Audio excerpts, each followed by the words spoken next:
So good evening once again, class, and thank you for your introductions. I am Nimrod Kiprotich, your facilitator.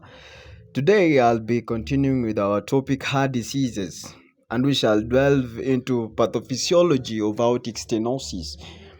And before we continue, last time we stopped at heart failure, and I want us to have a review about the heart failure. So heart failure, we said, is when a person has heart failure, their heart is still working, but not as well as it should be. Congestive heart failure is a type of heart failure that can occur from a problem with the pumping or relaxing function, which can result from untreated coronary artery disease, which are high blood pressure, arrhythmiasis, and other conditions. Now, welcome to today's class once again, and we are delving today at pathophysiology of aortic stenosis. And the abstract about it is that the incidence of aortic stenosis increases with age, affecting up to 10% of the population by the 8th decade.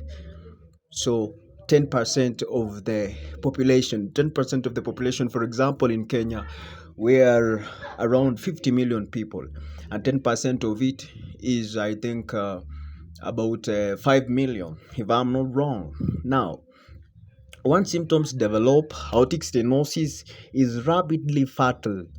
Proper management requires an understanding of the physiology and criteria used to define disease severity. There is no effective pharmacologic treatment. Surgical aortic valve replacement has been the gold standard treatment for decades. However, over the last 10 years, transcatheter aortic valve replacement has emerged as an attractive, less invasive option for appropriately selected patients.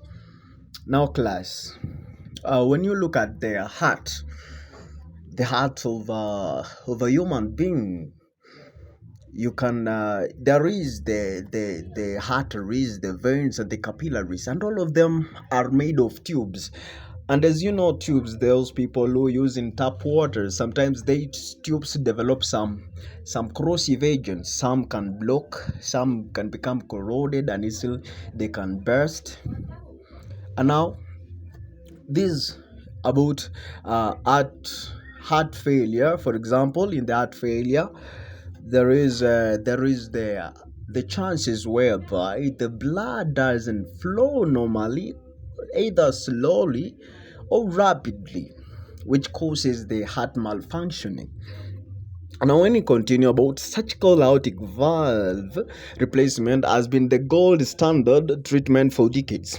However, over the last 10 years, transcatheter aortic valve replacement emerged as an attractive, less invasive option for appropriately selected patients. So this is like it was done research by the scientists, whereby they took amount of patients and they tested it, and they found it that it is more friendly to the body, and it was less harmful to, okay, we can say the consequences. Even though something is good, it has a consequence. And now we shall continue to the non-invasive diagnosis.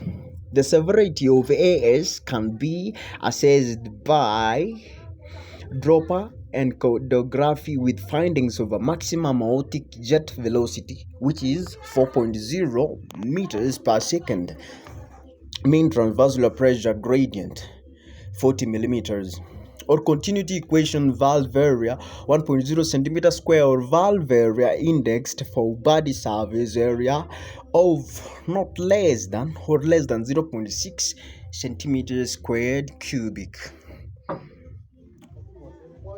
Now, once again, the severity of now, and